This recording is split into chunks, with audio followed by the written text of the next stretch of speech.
பீகாரில் துவங்கி இந்தியா முழுவதும் நடைமுறைப்படுத்துவோம் என்று கொஞ்சங்கூட வெட்கமில்லாமல் அப்பட்டமாக பட்டவர்த்தனமாக வெளிப்படையாக சொல்லிக் கொண்டிருக்கிற தேர்தல் ஆணையத்தின் ஜனநாயக விரோத நடவடிக்கையை எதிர்த்து இந்தியா முழுவதும் மார்க்சிஸ்ட் கட்சி நடத்தி கொண்டிருக்கிற கண்டன ஆர்ப்பாட்டத்தின் ஒரு பகுதியாகத்தான் இந்த போராட்டம் இன்றைக்கு இங்கே நடந்து கொண்டிருக்கிறது. மக்கள் பார்வையாளர்களாக பார்த்து கொண்டே கடந்து போய் கொண்டிருக்கிறார்கள். ஒரு 10-15 ஆண்டுகளுக்கு முன்னால நிறைய மக்கள் யோசிச்சிருக்காங்க. தினசரி எங்கேயாவது ஒரு இடத்துல செங்கொடி தெரிகிறது, கோஷங்கள் காதுல விழுகுது, கோரிக்கைகள் முன்வைக்கப்படுது, போராட்டங்கள் நடந்துகிட்டே இருக்கு. இவங்களுக்கெல்லாம் வேற வேலை இல்லையா? வேலை வெட்டிக்கு இவங்க போறது கிடையாதா? குடும்ப குழந்தையெல்லாம் அவங்க பாக்குறது கிடையாதா? எப்ப பார்த்தாலும் வீதியில, எப்ப பார்த்தாலும் தெருவுல போராட்ட அட்டைகளோடு, முழக்கங்களோடு, செங்கொடியோடு, உயர்த்திய முஷ்டியோடு இவர்கள் கம்யூனிஸ்டுகள் நின்று கொண்டு இருக்கிறார்கள் என்று பேசிய காலம் மலையேறி இன்றைக்கு காட்சி மாறி இருக்கிறது. இன்றைக்கு அரசியல் சூழல் மாறி இருக்கிறது. மக்களுடைய வாழ்நிலை சரிந்து கொண்டே வரக்கூடிய இந்த சூழல்ல மக்கள் பிரச்சனைகளை எடுத்து பேச செங்கொடி இயக்கமாவது இருக்கிறதே என்று மக்களை உணர வைத்திருக்கக்கூடிய வெற்றி நம்முடையது என்பதை முதலில் நான் பதிவு செய்ய விரும்புகிறேன். பல இடங்கள்ல போனா இப்ப மக்கள் என்ன கேட்கிறாங்க? நீங்களாவது வர்றீங்க. பல இடங்கள்ல தேர்ந்தெடுக்கப்பட்ட எம்எல்ஏ எங்களை எட்டி பார்க்கல, எம்பி எங்களை எட்டி பார்க்கல, பல சமயங்கள்ல உள்ளாட்சியில இருக்கக்கூடியவங்க கூட எங்களை எட்டி பார்க்கல. நாங்கள் அழைக்காமலே வந்து எங்களுக்காக குரல் கொடுப்பது உங்களுடைய இயக்கம்தான் அப்படின்னு பல இடங்கள்ல மக்கள் சொல்வதோடு, இந்த பிரச்சனைக்கு நீங்கள் வர வேண்டும், அந்த பிரச்சனைக்கு நீங்கள் போராட்டம் நடத்த வேண்டும், இந்த தீராத பிரச்சனையை எப்படியாவது நீங்கள் அரசின் கவனத்திற்கு கொண்டு சென்று இதை எங்களுக்கு முடித்துக் கொடுக்க வேண்டும் என்று மக்கள் நம்மிடம் கோரிக்கை வைக்கக்கூடிய ஒரு சூழலை இந்த காலகட்டத்தில் நம்முடைய தோழர்களுடைய விடாப்பிடியான போராட்டம் என்பது உருவாக்கி இருக்கிறது என்பது மகிழ்ச்சிக்குரிய விஷயமாக நான் பார்க்கிறேன். இந்த ஆர்ப்பாட்டத்தினுடைய கருப்பொருளாக இருக்கக்கூடிய SIR, சிறப்பு தீவிர வாக்காளர் பட்டியல் திருத்தம், இதை எதிர்த்து ஏன் போராட்டம் நடத்துகிறோம் அப்படிங்கறத எனக்கு முன்னால பேசிய எல்லா கருத்தாளர்களும் முன்வைத்தார்கள். தேர்தல்னு சொன்னா வாக்காளர் பட்டியலை அவ்வப்போது திருத்துவது வழக்கம்தானே, வாடிக்கைதானே, அதைத்தான தேர்தல் ஆணையம் செய்கிறது, எதற்காக நீங்கள் கொடிபிடிக்கிறீர்கள் என்று கேட்பதற்கு ஆட்கள் இருக்கிறார்கள். இது தேர்தல் ஆணையத்தினுடைய வழக்கமான வாக்காளர் பட்டியல் திருத்தம் என்றால் பிரச்சனை இல்லை, வாடிக்கையான வாக்காளர் பட்டியல் திருத்தம் என்றால் பிரச்சனை இல்லை. ஆனால் நடந்து கொண்டிருப்பது என்ன? இது ஒரு மாபெரும் சதி, உலகம் காணாத பிரம்மாண்டமான தேர்தல் மோசடி. இந்த குற்றச்சாட்டுகளை மிக ஆழமாக தேர்தல் ஆணையத்தின் மீது வைத்துத்தான் இந்த போராட்டத்தை நாங்கள் நடத்தி கொண்டு இருக்கிறோம். சுதந்திர இந்தியாவில் எப்படிப்பட்ட அரசமைப்பு முறை பின்பற்றப்படணும்னு வாத பிரதிவாதம் எல்லாம் நடந்து கடைசியில நாடாளுமன்ற ஜனநாயக முறை பின்பற்றப்பட வேண்டும் அப்படின்னு சொல்லி அன்றைக்கு இருந்தவர்கள் முடிவெடுத்தார்கள். நாடாளுமன்ற ஜனநாயகத்தினுடைய மையப்புள்ளி என்பது நிச்சயமாக தேர்தல் ஜனநாயகம். தேர்தல் ஜனநாயகத்தினுடைய அடிப்படை அல்லது அஸ்திவாரம் என்பது வாக்காளர்கள் நமக்கு இருக்கக்கூடிய வாக்குரிமை. இன்றைக்கு இந்த ஆணையம் செய்து கொண்டு இருக்கக்கூடிய வேலை என்பது புதியவர்களை இணைப்பது என்பதல்ல, விடுபட்டவர்களை சேர்ப்பது என்பதல்ல, இருப்பவர்களை காலி செய்வது, இருப்பவர்களை நீக்குவது, இருப்பவர்களை அகற்றுவது. அதனால்தான் உச்சநீதிமன்றம் என்ன சொல்லியிருக்கு? மாஸ் இன்க்ளூஷன் என்பதற்கு பதிலாக தேர்தல் ஆணையம் நடவடிக்கை மாஸ் எக்ஸ்க்ளூஷன், இருப்பவர்களை அகற்றுவது என்பதை நோக்கி போய்விடக் கூடாது என்று உச்சநீதிமன்றம் எச்சரிக்க வேண்டிய அளவுக்கு தான் இந்த விஷயங்கள் நடந்து கொண்டு இருக்கிறது. அப்ப அடிப்படை அமைப்பு முறையான நாடாளுமன்ற ஜனநாயகத்தை, அதனுடைய மையப்புள்ளியான தேர்தல் ஜனநாயகத்தை, அதன் அடிப்படையான வாக்குரிமையை காலி செய்யக்கூடிய நடவடிக்கையை ஏதோ பீகார்ல நடக்குது, தேர்தல் ஆணையம் செய்யுதுன்னு லேசுபாசாக விட்டுவிட முடியாது. இது நம்முடைய தேசத்தினுடைய ஜனநாயக கட்டமைப்பை ஆட்டிப்படைக்கிறது, அச்சுறுத்துகிறது என்பதை மிக தெளிவாக இங்க நாங்க பதிவு செய்ய விரும்புகிறோம். இதை பார்த்து கொண்டு ஜனநாயகத்தில் நம்பிக்கை உள்ளவர்கள் பேசாமல் இருக்க முடியாது என்பதற்காகத்தான் இன்றைக்கு நாங்கள் தெருவுக்கு வந்திருக்கிறோம். அருமை தோழர்களே, நண்பர்களே, தேர்தல் ஆணையம் கடந்த காலத்தில் பாஜக தலைவர்கள் குறித்து, அவர்கள் செய்கிற தேர்தல் குற்றங்கள் குறித்து எத்தனை புகார் போனாலும் அதை கண்டுகொள்ளாமல் மௌன சாமியாராக, பார்வையாளராக கடந்த காலத்தில் இருந்திருக்கிறது. ஆனா இப்ப என்ன, ஒரு படி மேலே போய் அமித்ஷா குரலில், மோடியினுடைய மொழியில் தேர்தல் ஆணையம் பேசுகிறது என்று சொன்னால் தலைக்கு மேலே வெள்ளம் போய்விட்டது என்ற அர்த்தம். அதனால்தான் தெருவுக்கு வந்திருக்கோம். கண்டுகொள்ளாமல் இருப்பது, பார்வையாளராக இருப்பது என்பது வேறு.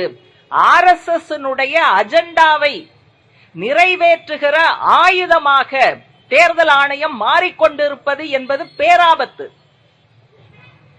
பாம்பு தன்னுடைய சட்டையை உரிப்பது போல தேர்தல் ஆணையம் தன்னுடைய சுயேச்சை தன்மையை உரித்து கீழே போட்டுவிட்டு ஆளுகிற அரசனுடைய அங்கமாக தன்னை வெளிச்சம் போட்டு காட்டியிருக்கக்கூடிய ஒரு சூழல்தான் இந்த SIR என்பதை நாம் பார்க்க வேண்டியிருக்கிறது. எதற்காக சிபிஎம் இதை எதிர்க்கிறது?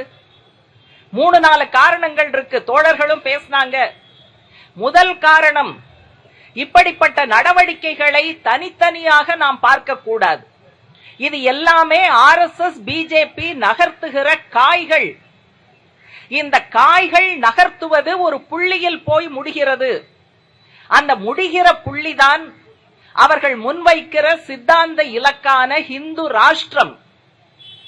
ஹிந்து ராஷ்டிரத்துல நீதி பரிபாலன முறை எப்படி இருக்கும் என்பதை அவர்கள் சொல்லி இருக்கிறார்கள். நீங்க ஐபிசி, சிஆர்பிசி எல்லாம் ஹிந்தி பேர் வர்ற மாதிரி மாத்தினதுங்கிறது வெறும் மொழி மாற்றம் அல்ல. அதுல அவங்க என்ன சொல்லி இருக்காங்க, சாமியார்கள்லாம் கூடி ஹிந்து ராஷ்டிரா வந்தால் எப்படிப்பட்ட நீதி பரிபாலனம் இருக்கும், சட்டம் இருக்கும். ஐபிசியும் கிடையாது, சிஆர்பிசியும் கிடையாது, இந்திய சாட்சிய சட்டமும் கிடையாது, எந்த கர்மாந்திரமும் கிடையாது. எது இருக்கும்? திரேதா யுகத்துல, துவாபர யுகத்துல, இவங்க சொல்லக்கூடிய யுகங்கள் இந்து மதம் சார்ந்து பல 10,000 ஆண்டுகளுக்கு முன்னால் நடந்திருக்கக்கூடிய விஷயம். அன்னைக்கு மன்னர்கள் இருந்தார்கள், அவர்கள் நினைத்ததுதான் சட்டம், வைத்ததுதான் சட்டம்.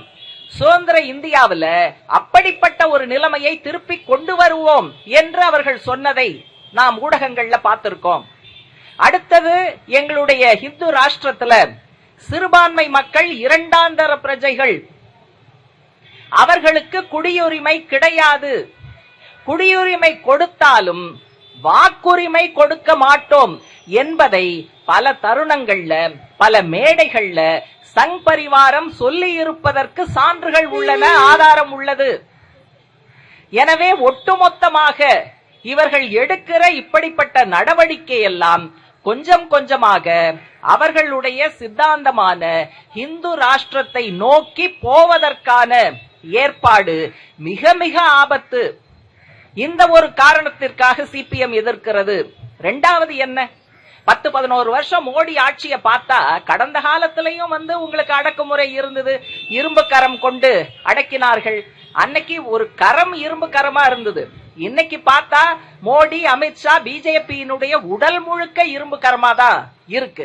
அதனால குணாம்ச ரீதியாக இந்த ஆட்சி கடைபிடிக்கிற அடக்குமுறை நடவடிக்கைகள், கொண்டு வந்திருக்கக்கூடிய சட்டங்கள், எதேச்சாதிகார பாதையில் அவர்கள் போவது, இதெல்லாம் கடந்த காலத்தை விட முற்றிலும் வேறுபட்டது, முன்னை விட ஆபத்தானது.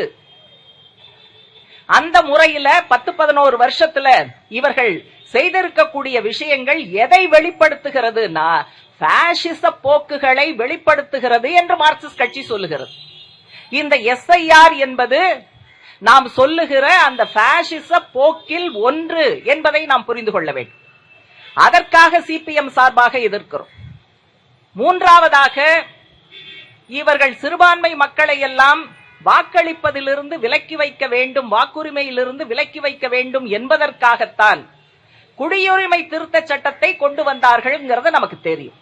கடந்த காலத்தில் இதை எதிர்த்து நடந்த பிரம்மாண்டமான போராட்டங்களில் சிபிஎம்மும் அதனுடைய மக்கள் அமைப்புகளும் போராடுகிற களத்திலேயே கூட நின்றார்கள் என்பதெல்லாம் இந்த பகுதி மக்களுக்கு தெரியும். ஏற்கனவே அமித்ஷா ரொம்ப தெளிவா அந்த வரிசை கிரமத்தை சொல்லி இருந்தார், சீக்வன்ஸ் என்னங்கிறத சொல்லி இருந்தார். முதல்ல சிஏஏ குடியுரிமை திருத்த சட்டத்தை கொண்டு வருவோம், அதற்கு பிறகு என்ஆர்சி தேசிய வாக்காளர் பட்டியல், தேசிய குடிமக்கள் பட்டியல், தேசிய குடிமக்கள் பட்டியலை உருவாக்குவோம் என்று சொன்னார்.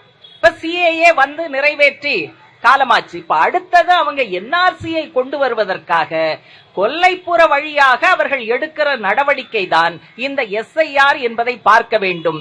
அதற்காகவும் சிபிஎம் எதிர்க்கிறது. அடிப்படையாக மிக முக்கியமாக இந்த தேர்தல் ஆணையத்தின் இப்படிப்பட்ட நடவடிக்கையை சிபிஎம் எதிர்ப்பதற்கு மிக மிக முக்கியமான காரணம் ஒண்ணு இருக்கு. அது என்ன? வயது வந்த அனைவருக்கும் வாக்குரிமை என்பது லேசாக வந்துவிடவில்லை. தோழர் வேல்முருகன் அதை குறிப்பிட்டு பேசினார். சுதந்திரம் கிடைப்பதற்கு முன்னால் பிரிட்டிஷ் காலனியாக இந்தியா இருந்தபோது பொது தேர்தல்கள்லாம் கிடையாது, எல்லா மக்களுக்கும் வாக்குரிமை கிடையாது, அனைவரும் வாக்களித்து தேர்ந்தெடுக்கப்படுகிற பிரதிநிதிகள் சிஸ்டம் எல்லாம் கிடையாது. அரையும் குறையுமா அங்க ஒரு கவுன்சில், இங்க ஒரு லெஜிஸ்லேட்டிவ் கவுன்சில், அப்படி இருந்ததே ஒழிய முறையான தேர்தல் வாக்குரிமை, அனைவருக்கும் வாக்குரிமை என்பது கிடையாது. பிறகு எப்படி வந்தது?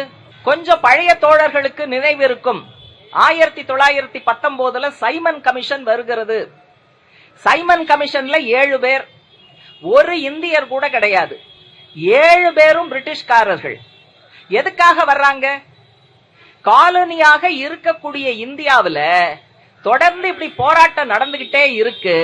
சுதந்திர போராட்டத்தை மட்டுப்படுத்த எதையாவது சில விஷயங்களை, சில சலுகைகளை அவர்களுக்கு கொடுக்க முடியுமா, நிர்வாக ரீதியான சீர்திருத்தங்களை கொண்டு வர முடியுமா என்பதற்காக சைமன் கமிஷன் வந்தது. இந்திய மக்கள் அதை ஏற்கவில்லை. முழுக்க முழுக்க இந்தியர்களே இல்லாத பிரிட்டிஷ்காரர்கள் மட்டுமே இருக்கிற இந்த கமிஷன் எங்களுக்கு என்ன செய்துவிடும்? சுதந்திரத்தையும் எங்கள் உரிமைகளையும் தள்ளி போடுவதற்கான சதியாக இதை நாங்கள் பார்க்கிறோம் என்று கோ பேக் சைமன், சைமன் திரும்பி போ என்கிற முழக்கம் அனைத்து இடங்களிலும் ஒலித்தது. அருமை தோழர் PR உட்பட கம்யூனிஸ்டுகள் சைமன் கோ பேக் என்கிற அந்த போராட்டத்தில் முன்னணியில் நின்று கலந்து கொண்டார்கள். அதற்கு பிறகு 1928 மோத்திலால் நேரு தலைமையில இங்கு ஒரு கமிஷன் அமைக்கப்படுகிறது. அந்த கமிஷனும் பூரண சுதந்திரம் வேண்டும் என்று கேட்கவில்லை. மாறாக இந்தியாவுக்கு ஒரு டொமினியன் அந்தஸ்து கொடுங்க, அது போதும், ஆனால் அனைவருக்கும் வாக்குரிமை என்பது வேண்டும் என்று அந்த கமிட்டி அறிக்கையை சமர்ப்பித்தது. அதனால அனைவருக்கும் வாக்குரிமை என்பது 1928 சுதந்திரம் கிடைப்பதற்கு முன்னாலேயே இந்தியாவில் முன்னெடுக்கப்பட்ட ஒரு விஷயம். கம்யூனிஸ்டுகள் பூரண சுதந்திரம் என்கிற முழக்கத்தை முன்வைத்ததால் இந்த அறிக்கையை பெருசா நம்ம ஒன்னும் கண்டுக்கல. அதற்கு பிறகு சுதந்திர இந்தியாவில தான் அரசியல் நிர்ணய சபையில மிகப்பெரிய வாத பிரதிவாதம் நடந்து வயது வந்த அனைவருக்கும் வாக்குரிமை என்பது ஒரு கருத்தாக்கமாக கொண்டு வரப்பட்டது என்பது இப்படிப்பட்ட போராட்டங்களின் பின்னணியில்தான். அதையும் விட தேச விடுதலை போராட்டம் ஒரு சிலர் நடத்தவில்லை. இந்திய நாட்டு மக்கள் அனைவரும் சாதி கடந்து, மதம் கடந்து, இனம் கடந்து தேச விடுதலைக்காக குரல் கொடுத்தார்கள், தியாகம் செய்தார்கள், அடக்குமுறையை சந்தித்தார்கள் என்கிற அந்த வெகுஜன போராட்டத்தினுடைய தாக்கமாகவும் தான் வயது வந்த அனைத்து இந்தியர்களுக்கும் வாக்குரிமை. முதல்ல 21 வயது, அப்புறம் பின்னால 18 அது மாறியது. இந்த வரலாறெல்லாம் பிஜேபி ஆர்எஸ்எஸ்க்கு தெரியும். ஆனா அவங்க இந்த போராட்டத்துல எந்த இடத்துலயும் இல்ல.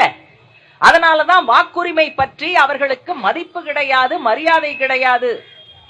இவ்வளவு சிரமப்பட்டு போராட்டங்கள் மூலமாக பெற்ற இந்த அடிப்படையான ஜனநாயக உரிமையை சிதைக்கக்கூடிய விதத்துல தான் இன்றைக்கு அவர்கள் எஸ்ஐஆரை கொண்டு வந்திருக்கிறார்கள். நம்ம இதுக்கு முன்னால தேர்தல் மோசடி எல்லாம் பார்த்ததே கிடையாதா? நிறைய பார்த்திருக்கோங்க. பழைய பாணி தேர்தல் மோசடி. என்ன பழைய பாணி தேர்தல் மோசடி? கள்ள ஓட்டு போடுவது, இதை சந்திச்சிருக்கோம். வாக்குச்சாவடிகளை கைப்பற்றுவது, இதை சந்திச்சிருக்கோம். வாக்காளர்களை அச்சுறுத்தி தங்கள் சின்னத்தில் போட வைப்பது, இதையும் நம்ம சந்திச்சிருக்கோம். வேட்பாளர்களை கொல்லுவது, இதை நம்ம மேற்கு வங்கம் உள்பட பல இடங்கள்ல சந்திச்சிருக்கோம். வேட்பாளர்களை அவர்களது சொந்த தொகுதியில் பிரச்சாரம் செய்ய விடாமல் தடுப்பது, இதையும் நம்ம மேற்கு வங்கம் உள்பட பல இடங்கள்ல சந்திச்சிருக்கோம். இதெல்லாம் ஒரு கட்டம் வரைக்கும் பழைய பாணி தேர்தல் மோசடி. அதுக்கு பிறகு இவிஎம் வந்தது. இவிஎம்லயும் ஏராளமான சர்ச்சைகள், சந்தேகங்கள். ஆனா இதையெல்லாம் செய்யணும்னு சொன்னா ஆள்பலம் வேணும், திட்டமிடல் வேணும், மெனக்கெடணும். இந்த மோசடி எல்லாம் செய்வதற்கு பிஜேபி எப்பவுமே தங்களை பத்தி என்ன சொல்லுவாங்க? நாங்கெல்லாம் பார்ட்டி வித் டிஃபரன்ஸ், நாங்க மத்த கட்சி மாதிரி இல்ல, வேற மாதிரியான கட்சிம்பாங்க. நம்ம தெளிவா சொல்ல முடியும், அவங்க வேற மாதிரியான கட்சி இல்ல, ஒரு மாதிரியான கட்சி. சில பேரை பார்த்தா சொல்லுவோம், என்ன இந்த ஆள் இப்படி பண்ணிக்கிட்டு இருக்காரு, ஒரு மாதிரியா இருக்காரு, ஒரு டைப்பா இருக்காரு. கிட்டத்தட்ட பிஜேபி பார்ட்டி வித் டிஃபரன்ஸ் சொன்னா இப்படி ஒரு மாதிரியான கட்சியாக அது இருக்கிறது. எந்தெந்த மாநிலங்களில் எந்த காய்களை நகர்த்தினால் அவர்கள் வெற்றி பெற முடியும் என்று பார்ப்பார்கள். ராமரை கையில் எடுப்பார்கள். ஒரிசாவுக்கு போனால் பூரி ஜெகநாதரை கையில் எடுப்பார்கள். தமிழகத்தில் இது இரண்டும் பலிக்காது என்பதால் முருகரை கையில் எடுத்திருக்கிறார்கள். இது ஒரு பாணி. அடுத்தது சாதிகளுக்குள் ஊடுருவி சில சாதிகளை தங்கள் வசப்படுத்திக் கொள்வது, சில உள் சாதிகளை தங்கள் வசப்படுத்திக் கொள்வது, சாதி என்ஜினியரிங், இதை செய்வார்கள்.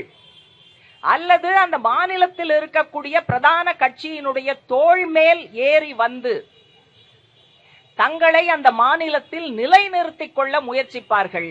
அதுதான் அதிமுக பாஜக கூட்டு. பாஜக தமிழகத்தில் கால் பதிப்பதற்காக அதிமுகவோடு கூட்டு சேர்ந்து வருகிறார்கள். அதிமுக தன்னுடைய ஊழல் சாம்ராஜ்யத்தை பாதுகாத்துக் கொள்வதற்காக பிஜேபியோடு கைகோர்த்து செல்கிறார்கள் நிலைமை. அப்போ ஒவ்வொரு மாநிலத்திலும் அவர்கள் ஒவ்வொரு மாதிரியாக செய்கிற வழக்கத்தை வைத்திருப்பவர்கள் இப்ப என்ன பண்றாங்கன்னா, ஒரு மேம்பட்ட முறையில் அட்வான்ஸ்டு டெக்னாலஜி என்ன, உன்னெல்லாம் ஓட்டு போட வச்சு அதை கள்ள ஓட்டா மாத்தி அல்லது மெனக்கெட்டு உன்னை மிரட்டி இவனுக்கு போடாத இவனுக்கு போடுன்னு சொல்றதெல்லாம் ரொம்ப கஷ்டம், டயர்சம், ஸ்ட்ரெஸ்ஸா இருக்கு. ஆகவே வேண்டாம். அதனால உன்னையெல்லாம் ஓட்டே இல்லாம பண்ணிட்டா ரொம்ப சிம்பிள். இந்த மெத்தடுக்கு தான் அவர்கள் போயிருக்கிறார்கள். இது பாசிச முறை இல்லாமல் வேறு என்ன முறை என்று நாங்கள் கேட்க விரும்புகிறோம். இதுக்கா பாடுபட்டோம் அனைவருக்கும் வாக்குரிமை என்று? இதென்ன கிள்ளுக்கீரையா, கருவேப்பிலையா தூக்கி எறிய? 65 லட்சம் பேருடைய வாக்குரிமை காணாமல் போயிருக்கிறது. வடிவேல் ஒரு படத்துல கிணத்த காணோம்னா எல்லாம் விழுந்து விழுந்து சிரிச்சோம். கிணத்த காணோங்கிறதுக்கே நம்ம சிரிச்சோம். நம்ம தமிழ்நாட்டுல பல இடங்கள்ல கிரானைட் மலைய காணோங்கும் போது சிரிப்பு கொஞ்சம் அடங்குச்சு. இப்ப ஓட்ட காணோம் அப்படின்னா நமக்கு இப்பதான் இதனுடைய டேஞ்சர், அபாயம் என்பது புரிகிறது. 30 நாள்ல 7.25 கோடி வாக்காளர்களிடமிருந்து விண்ணப்பங்களை பெற்று அந்த விண்ணப்பங்களை வெரிஃபிகேஷன் செய்து, அதுவும் எப்படி வீடு வீடாக சென்று வெரிஃபிகேஷன் செய்து அவர்கள் கொடுத்த ஆவணங்களை எல்லாம் வாங்கி பார்த்து, இதெல்லாம் 30 நாள்ல நடக்கக்கூடிய விஷயமா? தோழர்கள் பேசினார்கள், ஒரு சான்றிதழ் வேணும்னாலே எத்தனை நாள் அல்லல் பட வேண்டி இருக்குன்னு. ஆகவே இதுவெல்லாம் நடக்கவில்லை. மரணம் அடைந்தவர்கள்னு ஒரு எண்ணிக்கை,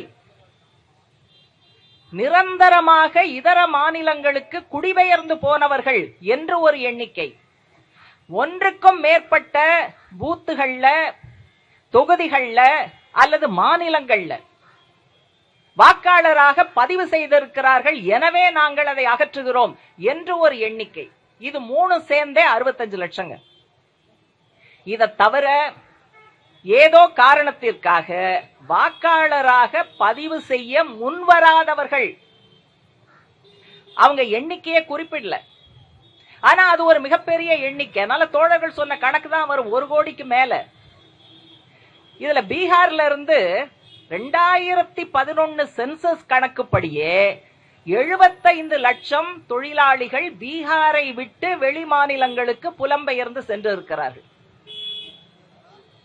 இதைவிட அதிகமாக பிஜேபி ஆளக்கூடிய உத்தரப்பிரதேச மாநிலத்தில் 1.25 கோடி தொழிலாளிகள் சொந்த மாநிலத்தில் வேலை கிடைக்கவில்லை என்பதற்காக வெளி மாநிலங்களுக்கு போயிருக்காங்க. இப்ப இந்த ரெண்டையும் பாருங்க, ரெண்டுமே பிஜேபி ஆட்சியில தான் இருக்கு. 2 இடத்துலயும் இதுதான் கேவலமான நிலைமை. உள்ளூர்ல வேலை கிடைக்காம வெளி மாநிலங்களுக்கு லட்சக்கணக்கில், கோடிக்கணக்கில் தொழிலாளிகள் புலம்பெயர்கிற நிலைமை. இதுல இந்த எஸ்ஐஆர் நடக்கும் போதே பல தொண்டு நிறுவனங்கள் சின்ன சின்ன சர்வே பண்ணாங்க. அதுல ஒரு சர்வே என்ன சொல்லுது, பல மாநிலங்கள்ல போனவங்க கிட்ட சும்மா சாம்பிள் சர்வே, பீகாரிகள் அவங்க கிட்ட கேட்டா இப்படி ஒரு எஸ்ஐஆர்ங்கிற விஷயம் நடக்குதுங்கிறதே அவங்களுக்கு தெரியாது. உடனே தேர்தல் கமிஷன் சொல்லுது, நாங்க தான் விளம்பரம் கொடுத்தோம், நீங்க பீகாருக்கு திரும்பி ஆவணத்தை கொடுக்க முடியலன்னா உங்க மொபைல் போன்ல ஃபார்மை ஃபில்அப் பண்ணி ஆவணங்களை எல்லாம் அப்லோட் பண்ணுங்க. இது பாருங்க, இங்கிலீஷ் அப்லோடு, தமிழ் பதிவு இறக்கம். அது அப்லோடு, இது பதிவு இறக்கம், இப்படி வேற நடக்குது. அது பண்ணுங்கன்னு அதான் ஒருத்தர் வேடிக்கையா சொன்னாரு. நீங்க மோடிய ஒரு ஃபார்மை ஃபில்அப் பண்ணி அவருடைய போன்ல ஒரு டாக்குமெண்ட்டை அப்லோட் பண்ண சொல்லுங்க, அமித்ஷாவை அவருடைய சொந்த போன்ல இதை பண்ண சொல்லுங்க. இவங்க 2 பேரும் பண்ணிட்டா நாங்க புலம்பெயர் தொழிலாளிகளை பண்ண வச்சிடுறோம். இவங்களுக்கே பண்ண தெரியாது, யாரால பண்ண முடியும்? அப்புறம் இந்த ஆவணங்கள்லாம் சொன்னாங்க. அதுல செல்வா வேல்முருகன் நிறைய விஷயங்களை சொன்னாங்க. இந்த ஆவணத்துல ஆதார் இதை ஏத்துக்க மாட்டோம், ரேஷன் கார்டு ஏத்துக்க மாட்டோம், பேன் கார்டு ஏத்துக்க மாட்டோம், இந்த தேர்தல் ஆணையம் கொடுத்த வாக்காளர் அடையாள அட்டை கூட ஏத்துக்க மாட்டோம் அவங்க சொல்ற 11 டாக்குமெண்ட் அவங்க சொல்றாங்க. அதுல பல வேடிக்கைகள் என்ன அப்படின்னா, கோர்ட்ல இவங்க போய் தேர்தல் ஆணையம் சொல்லுது, கோர்ட் ஏன் நீங்க ஆதாரை பயன்படுத்த கூடாது, ரேஷன் கார்டை ஏன் நீங்க ஏத்துக்க கூடாது அப்படின்னா இவங்க சொல்றாங்க, அதெல்லாம் மக்கள் போலியாக தயாரித்து வைத்திருப்பார்கள். கோர்ட் கரெக்டா கேக்குது, ஆதாரை போலியாக தயாரிக்க முடியும் என்றால் நீங்க சொன்ன 11 டாக்குமெண்ட போலியாக தயாரிக்க முடியாதா? நீங்க போலியா தயாரிக்கணும் முடிவெடுத்துட்டா எந்த டாக்குமெண்ட்டை வேணாலும் பண்ணலாம். அதனால அது அல்ல நோக்கம். யாரிடமும் இல்லாத டாக்குமெண்ட்டை சொல்லி அவர்களை பதிவு செய்ய வைக்காமல் தவிர்ப்பது அப்படிங்கறது அதுக்குள்ள இருக்கக்கூடிய நோக்கமாக இருக்கிறது. அதனால தேர்தல் ஆணையம் முழுக்க முழுக்க ஆளுகிற அரசனுடைய கைப்பாவையாக மாறி இருக்கக்கூடிய அபாயகரமான சூழல்ல தான் நம்ம இந்த கேள்விகளை எழுப்பிக் கொண்டு இருக்கிறோம். அன்பு தோழர்களே, இந்த பிரச்சனை மற்றவர்கள் எல்லாம் சொன்னதை போல ஒரு மாநிலம் சம்பந்தப்பட்ட அல்லது வாக்குரிமை சம்பந்தப்பட்ட விஷயம் மட்டும் கிடையாது. நான் துவக்கத்திலேயே சொன்னேன், இவர்கள் காய்கள் நகர்த்துகிறார்கள், இலக்கு இந்து ராஷ்டிரம்னு. இவர்கள் இந்த காலகட்டத்தில் செய்தது எல்லாமே அதுதான். தொழிற்சங்கம் இருந்தால் மிலிட்டன்டாக போராடும். எனவே தொழிற்சங்கத்தை ஒடுக்குவதற்கான வேலை. குறிப்பாக மகாராஷ்டிராவில் அவங்க பப்ளிக் சேஃப்டி ஆக்ட் அப்படிங்கறத அங்க பிஜேபி கூட்டணி அரசு தான் கொண்டு வந்திருக்காங்க. அதன்படி அர்பன் நக்சல்களை அடக்குவதற்கு என்ற பெயரில் போராடுகிற எந்த அமைப்பை வேண்டுமானாலும் அவர்கள் ஒடுக்க முடியும், அடக்க முடியும், தடை செய்ய முடியும். மும்பையை சுற்றி பல்வேறு இடங்கள்ல மகாராஷ்டிரா மாநிலம் விவசாயத்திற்கு பேர் போனதுன்னு நமக்கு தெரியும். நல்ல விளைநிலங்களை கார்ப்பரேட்டுகளுக்கு தாரை வார்க்கிற வளர்ச்சி திட்டங்களை நிறைய உருவாக்கி கொண்டு இருக்கிறார்கள். அதெல்லாம் அமலுக்கு வந்தா விவசாயிகள் வீதிக்கு வருவாங்க, செங்கொடி இயக்கம் தெருவுக்கு வரும், போராடுகிற மற்ற அமைப்புகள் களத்தில் இறங்குவார்கள். இதை தடுப்பதற்காக வளர்ச்சி திட்டம் என்கிற பெயரில் கார்ப்பரேட்டுகளுக்கு அள்ளி வழங்குவதற்காக, யாரையும் போராட விடாமல் தடுப்பதற்காக இந்த சட்டம் கொண்டு வரப்பட்டு இருக்கிறது. சாதாரண விஷயம் கிடையாது. நாளைக்கு நம்முடைய விவசாய சங்கம் தடை செய்யப்படலாம், சிஐடியு தடை செய்யப்படலாம், வாலிபர் சங்கமும் மாதர் சங்கமும் இதர அமைப்புகள் யாரெல்லாம் போராடுகிறார்களோ அவர்களை தடை செய்ய முடியும். இது மகாராஷ்டிராவில் ஒரு முன்னோட்டம். அதுல ஓகே ஆயிடுச்சுன்னா வேற பல மாநிலங்களுக்கு அதை கொண்டு வருவதற்காக முயற்சிப்பார்கள். அதே போல வங்க மொழி பேசக்கூடியவர்கள், இதையும் தோழர்கள் சொன்னார்கள், எல்லாமே பங்களாதேஷ்ல இருந்து வந்தவங்க, நேபாளத்துல இருந்து வந்தவங்க, பர்மாவில இருந்து வந்தவங்க. வங்க மொழி நம்முடைய இந்திய அரசமைப்பு சட்டத்தில் 8வது அட்டவணையில் இடம்பெற்று இருக்கிற 22 அங்கீகரிக்கப்பட்ட மொழிகள்ல வங்க மொழியும் ஒண்ணு. வங்க மொழி பேசுறவங்களை பூரா அரெஸ்ட் பண்ணிட்டு ஒரு உள்ளூர் இன்ஸ்பெக்டர் அதிகாரிக்கு எழுதுறாரு, இவங்களை நாங்க லபக்குன்னு புடிச்சு வச்சிருக்கோம், ஏன்னா இவங்க வங்க மொழியில பேசுறாங்க, இவங்க கையில இருந்ததெல்லாம் வங்க மொழியில எழுதி இருக்குன்னு. அப்ப இந்தியா அங்கீகரிச்சிருக்கக்கூடிய மொழியில் பேசுவதும் ஆவணங்களை வைத்திருப்பதும் கூட குற்றம் என்கிற முறையில பார்ப்பவர்கள் தான் இவங்க கிட்ட வேலை செய்யறாங்க.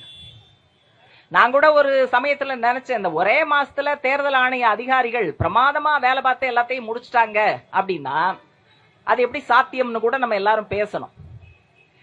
இவங்க கோமியத்தை பத்தி பேசிக்கிட்டு இருக்கிறவங்க, அதுதான் நம்ம பார்த்திருக்கோம். இப்ப திடீர்னு குவாண்டம் கம்ப்யூட்டர் கணக்கா அங்க மடமடமடன்னு வேலை பார்த்து இதையெல்லாம் முடிச்சுட்டாங்க அப்படின்னா அது நம்பக்கூடிய விதத்துல இல்ல.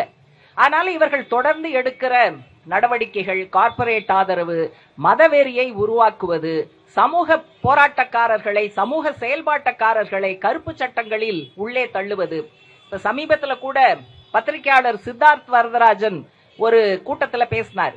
அந்த கூட்டம் கேரளாவில் ஒரு நூல் வெளியீடு, ஒரு நூலினுடைய மலையாள மொழியாக்கம், அது வெளியிடக்கூடிய ஒரு மேடை. அதுல நம்முடைய கட்சியினுடைய அகில இந்திய பொதுச் செயலாளர் பேபி அவர்களும் அதுல பங்கேற்றார். அதுலதான் சித்தார்த் வரதராஜன் பேசுறாரு. அவங்க மும்பையிலிருந்து பிளைட்ல கொச்சிக்கு வரும்போது டிராவல் ஏஜென்சி சித்தார்த் வரதராஜன் அவர்களுக்கும் அவர் கூட பயணம் செய்த இந்த நூலினுடைய ஆசிரியருக்கும் டிக்கெட் போட்ட போது ஒரே ஒரு சின்ன ஸ்பெல்லிங் மிஸ்டேக், 2 பேருக்கும் ஸ்பெல்லிங் மிஸ்டேக். ஆனா அங்க இருக்கக்கூடிய செக்யூரிட்டி அதிகாரிகள் சித்தார்த் வரதராஜன் என்கிற பெயரை கொண்ட இவரை அனுமதிக்கிறார்கள், ஒரு இஸ்லாமிய பெயரை கொண்ட நூல் ஆசிரியரை அந்த ஒரே ஒரு ஸ்பெல்லிங் மிஸ்டேக்குக்காக அனுமதிக்க மறுக்கிறார்கள். கடைசியில யாருடைய புத்தகத்தை மொழியாக்கம் செய்து கொச்சியில வெளியிட்டோமோ அந்த நூலின் ஆசிரியரால் வர முடியவில்லை. ஆகவே இப்படிப்பட்ட மன உணர்வுகளை மக்களுடைய மூளையில் ஏற்றி அவர்களுடைய மனதை அப்படி கட்டமைக்கிற அந்த கருத்தியல் வேலையை சங் பரிவாரம் செய்து கொண்டு இருக்கிறது என்பதை நாம் பார்க்க வேண்டும். அதனால் அவர்கள் கொண்டு வர்ற ஒவ்வொரு நடவடிக்கையும் எதிர்ப்பது, போராடுவது, அதை தடுத்து நிறுத்துவது என்பது ஒரு பக்கம் நடந்தாலும் கூட இதையெல்லாம் ஏற்கக்கூடிய, சரிதானே என்று சொல்லக்கூடிய மனநிலையை கட்டமைக்கிற அவர்களுடைய கருத்தியலுக்கு எதிராக செங்கொடி இயக்கம் மாற்று கருத்தியலை, சமத்துவ கருத்தியலை, முற்போக்கு கருத்தியலை முன்வைக்க வேண்டிய தேவையும் இருக்கிறது. இந்து மதம் என்கிற ஒரே காரணத்திற்காக, கடவுள் நம்பிக்கையை அவர்கள் சொல்லுகிறார்கள் என்கிற ஒரே காரணத்திற்காக பிஜேபி சரியான கட்சி என்று நினைக்கிற சாதாரண மக்கள் ஏராளமானவர்கள் இருக்கிறார்கள். நடந்து முடிந்த சிபிஎம்னுடைய மதுரை அகில இந்திய மாநாடு விசேஷமாக சொல்லி இருக்கிறது. அப்படிப்பட்ட மக்கள் மத்தியில் நாம் போய் பேச வேண்டும். உங்கள் கடவுள் நம்பிக்கை பிரச்சனை இல்லை, எங்களுக்கு நம்பிக்கை இல்லைங்கிறது வேற விஷயம். பல இடங்கள்ல ஆலய நுழைவுக்காக நாங்கள் தான் கொடிபிடிக்கிறோம், போராடுகிறோம். அனைத்து சாதிகளும் சமமாக நடத்தப்பட வேண்டும் என்பதற்காக தலித் மக்களின் உரிமை சாதி பற்றியதல்ல, அது ஜனநாயக உரிமை என்கிற விளக்கத்தை முன்வைத்து சிபிஎம் தான் கீழே இறங்கி நிற்கிறது. எனவே அது அல்ல பிரச்சனை. ஆனால் உங்கள் கடவுள் நம்பிக்கையை பயன்படுத்தி இவர்களுடைய பாசிச நடவடிக்கைகளை முன்னெடுக்க, குறுகிய அரசியல் ஆதாயம் தேட இவர்கள் செய்கிற செயலுக்கு நாம் துணை போக கூடாது. இது வேறு அது வேறு என்கிற அந்த கருத்தியல் விளக்கத்தை மக்கள் மத்தியில் கொடுப்பதையும் சமகாலத்தில் நடத்தாவிட்டால் பிரச்சனைக்கு நாம் ரியாக்ட் பண்ணுவோம். மனதை அவர்கள் அப்படி கட்டமைத்து விடுவார்கள். நாம் நடத்துகிற போராட்டத்திற்கு மக்கள் வருவது என்பது பாதிக்கப்படும். ஆகவே மக்களுடைய ஜனநாயக உணர்வை பாதுகாப்பது என்கிற மிகப்பெரிய கடமையும் இப்படிப்பட்ட போராட்டங்களின் ஊடாக நம்முடைய கடமையாக முன்னுக்கு வருகிறது. தமிழகம் உட்பட அனைத்து இடங்களிலும் இதை கொண்டு வரும் போது போராட்டம் இன்னும் வேகம் பிடிக்கும். பல்வேறு அரசியல் கட்சிகளும் அமைப்புகளும் தன்னார்வ அமைப்புகளும் தனிநபர்களும் இணைந்த மக்களும் சேர்ந்த பிரம்மாண்டமான போராட்டம் வரக்கூடிய காலத்தில் கண்டிப்பாக நடக்கும். அதன் முன்வரிசை தளபதிகளாக தலைவர்களாக நிச்சயமாக செங்கொடி இயக்கம் இருக்கும் என்று சொல்லி என்னுடைய கண்டன உரையை நிறைவு செய்கிறேன்.